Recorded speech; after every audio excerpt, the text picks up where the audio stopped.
Hello everyone and welcome to my channel. My name is Talisha and I also go by CreativiTeeByT, and today I am going to be sharing with you the dresses that I made as my contribution for the hashtag Project Dress a Girl. Project Dress a Girl is a project that has been initiated and is being managed by Madi of Madi Sews here on YouTube and on Instagram. And the purpose of this project is to sew dresses for girls and donate to the charity called Dress a Girl Around the World, so that dresses can be distributed to impoverished girls throughout the world and educate their families and them on subjects such as human trafficking. Dress a Girl Around the World is a campaign under Hope for Women International, bringing dignity to women around the world, and they've been doing that since 2006. Hope for Women International is a non-denominational independent Christian organization, and their statement is, "We dream of a world in which every girl has at least one new dress. We want girls to know that they are worthy of respect and that they are loved by God."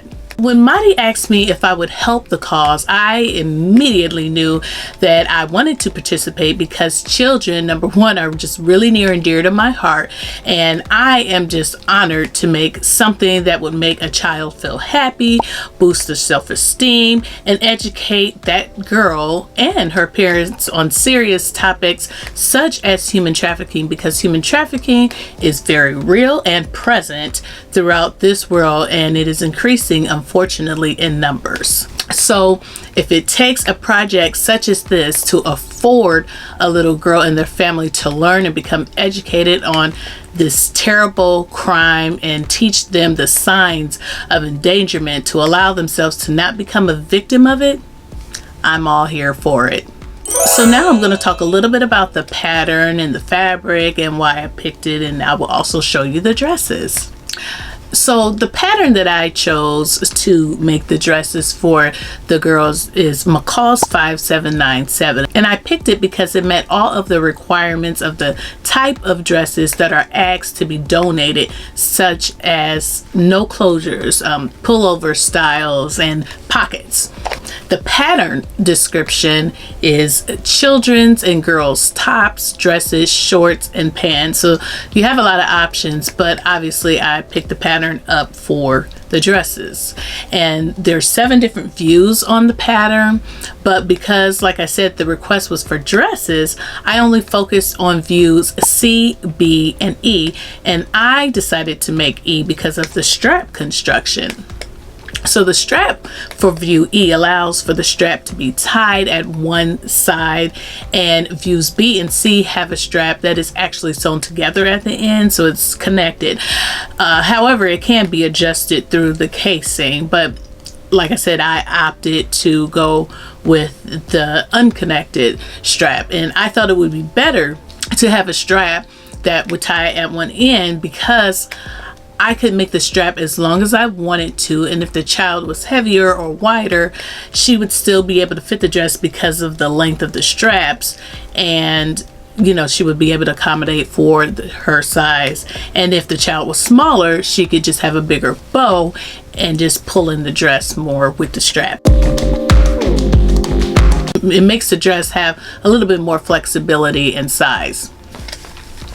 Another reason why I went with this tie strap is because if I had made a longer attached strap, as how it looks in view C and D, then the straps could have possibly been too long, and that would cause the dress to be big for some, because they wouldn't have the ability to adjust them by tightening it up with a bow. So the sewing skill is not rated on the pattern, but it is definitely considered easy and very, very beginner friendly. This should be a teaching project for all new sewers because it's that easy to sew. The pattern pieces that's included in this pattern are 11 pieces total within the packaging, but I only had to use 4 pieces to make the dress for the girls, and those pattern pieces included the front, back strap, and the pocket. So like I said, very, very easy. The notions that you need to make this is going to be your thread, and the pattern suggests fabrics such as gingham, chambray cotton types, and lightweight poplin. So the pattern comes in 2 size sets, which are sizes 3 to 6. I have that one right here, and sizes 7 to 14, and I have that one right here. And I purchased both when I picked out the pattern because I had not decided which size I wanted to sew. And the 3 to 6 sizing are more for like toddler sizes, like the ages of my little boys, and the 7 to 14 are more for little and older girls. So like I said, at that particular time I did not know which size I wanted to sew, so I just got them both because they were on sale for $1.99. But after a while, I had put some thought into which size I wanted to cut, which was a size that would accommodate a 10-year-old. But after a while, I decided that I wanted to make the largest size, which is a size 14. So that's what I cut, to make sure that the older girls would reap the benefits of getting a new dress as the younger girls, whether it's like from orphanages or, you know, foster homes, anything like that. Older children do not get as much attention as younger children when they are in situations such as this. So I just wanted to make sure that I could help make a difference in that area as well. So that's why I went with the older. I do think that it looks like the photo on drawing on the pattern envelope, and the instructions were super duper easy to follow, and there was nothing that I disliked about the pattern. And the things that stood out to me that I really liked about the pattern was I like the boxy style of the dresses because it's more forgiving and it doesn't show off the girl's shape. You know, it's just a pretty dress, and I think it will make the girls feel very, very comfortable. And I also like the fact that there's a pocket option. I like the adjustable strap option that I went with, and I actually like the fact that there's an option for straps that are not adjustable. I just, like I said, wanted more flexibility, and I felt like the one that you tie was the best option. I like the length, and I love how the dress, like I said, can adjust from one size to another. So the only modification that I made was adding the bias tape. The pattern does not call for bias tape, but I decided to add bias tape on my armholes and at the bottom of the dress for the hem. And I did that because I wanted to add, you know, a little pop of contrasting color to give it a more expensive look, you know.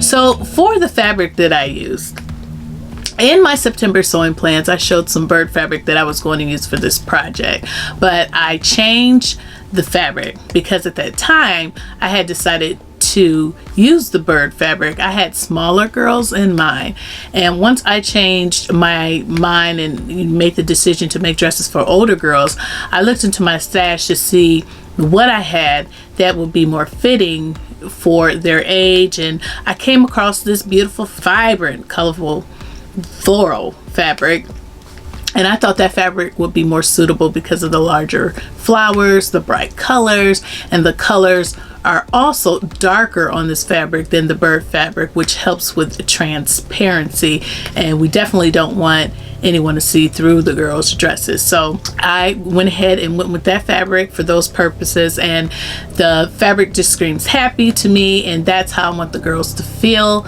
And so that is the reason behind the fabric. Now, I highly doubt that the dresses will go to the same location within the same family, but if that does happen, I did use 2 different color bias tapes to finish the bottom and the armholes so that the dresses can be easily identified and the girls could have a sense of ownership over their dresses. And when I purchased this fabric, I purchased about 4 yards because I was going to make a poofy vintage dress and I purchased it from Hobby Lobby. So with the 4 yards, I was able to make the 2 dresses, and I have just about under a yard left. And if I have a little extra time prior to the deadline of sending the dresses out, I will make a baby dress out of that to make sure that it's all utilized, and so that another girl will have a dress. So I would definitely recommend this pattern to others because it was super easy. It was easy peasy lemon squeezy. Very simple dress to make. So now I'll show you a few close-up images of the dresses.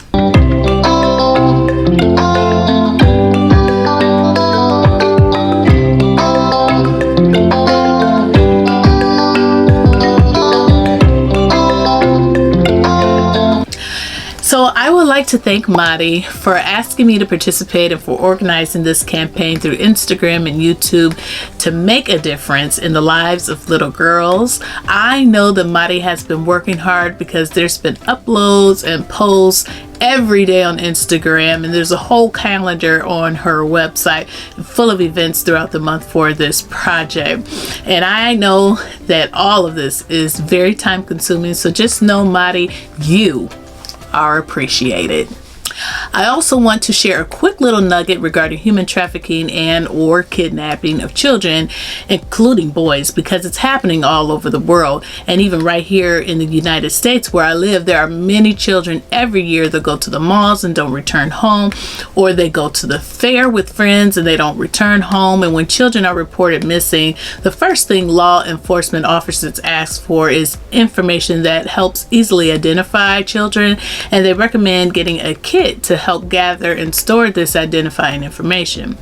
So there's information on the contents of the kit if you go to www.childsafekit.com, and it tells you about what, like I said, is in the kit. And some of the things that I know is in the kit is height, weight, hair color information, blood type, fingerprints, and DNA samples. So it kind of tells you how to gather that information. So it's also wise to keep a card for detailing your child's physical descriptions, including a body map for pointing out scars, birthmarks, and other identifying features, and also keep current photos. So again, these kits can be ordered by going to the childsafekit.com. So if you know anyone with children that may be vulnerable to these crimes, or anyone who would just simply like to take advantage of this resource, please share this information with them, and I will put the link with all of that information in the description box below. So that is it for my contribution for the Dress a Girl Around the World contribution, hashtag Project Dress a Girl. I hope you enjoyed this video, and I hope you like how the dresses for my little girls turned out. If you did, go ahead and click the like button and leave a comment in the comment section below to let me know your thoughts. Also, don't forget to follow the hashtag Project Dress a Girl, and stay tuned to all of the upcoming videos for this project, because there are several more YouTubers that will be featuring their dresses throughout the remainder of the month, which includes Kim Gaddy of Kim Gaddy Sews, and she's going to be doing hers tomorrow, which is September 24th.